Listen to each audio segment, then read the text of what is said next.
यार सां गॾु बहार आयाती न त सॼी आज़ार हयाती।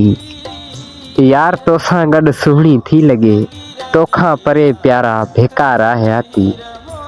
सही मुंहिंजा अॼोके इन आवाज़ जे सुर ऐं सफ़र में ऐं अव्हां जो मेज़बान रूपचंद कुमार। ऐं हाणे शामिल कयूं था दिलि जे दर्दनि जा उहे अहसास जेके अॼु बि अखियुनि जा पांद आलाह कंदे लिखिया आहिनि। शहर कराची खां शंभू राठौड़। ऐं अॼोके प्रोग्राम में शामिल आहे भगवान दास राठौड़ शहर कुनरी खां।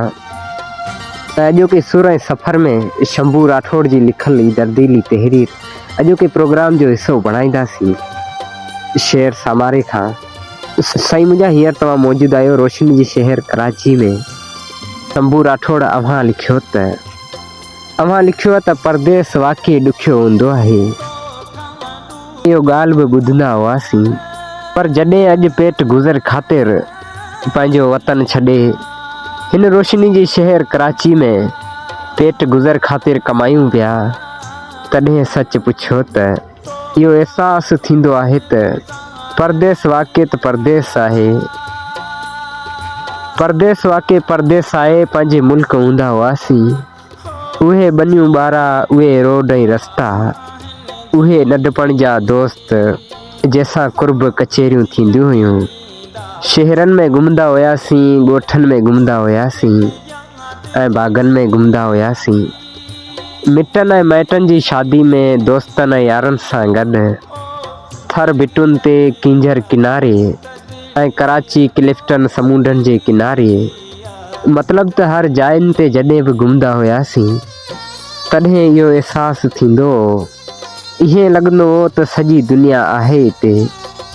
पर अॼु जॾहिं कराची जे शहर महबूब नगरी में असां परदेस में आहियूं, तॾहिं सच पुछो त ॻोठ जा उहे प्यारा दोस्त, उहे मिट ऐं माइट, उहे भेणूं ऐं भाइर, असां सां गॾु उहे माण्हू जिन सां असांजूं ॿ टे दिलियूं हूंदियूं हुयूं, जिन सां असांजो प्यारु हूंदो हो, उहे प्यारा पीर तमामु घणो यादि ईंदा आहिनि।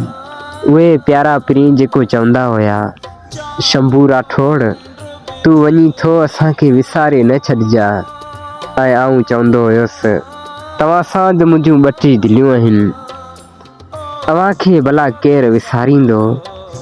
विसारियो त वाक़ई उन्हनि खे न आहे असां, पर यार हिन कराची जहिड़े शहर में जॾहिं उन्हनि जूं यादूं ईंदियूं आहिनि, जॾहिं बि शाम जे पहर में कमकार सां जुड़ल जिस्म ऐं थकल बदन खणी जॾहिं लेटंदा आहियूं त उन्हनि जूं यादूं वकोड़े वेंदियूं आहिनि।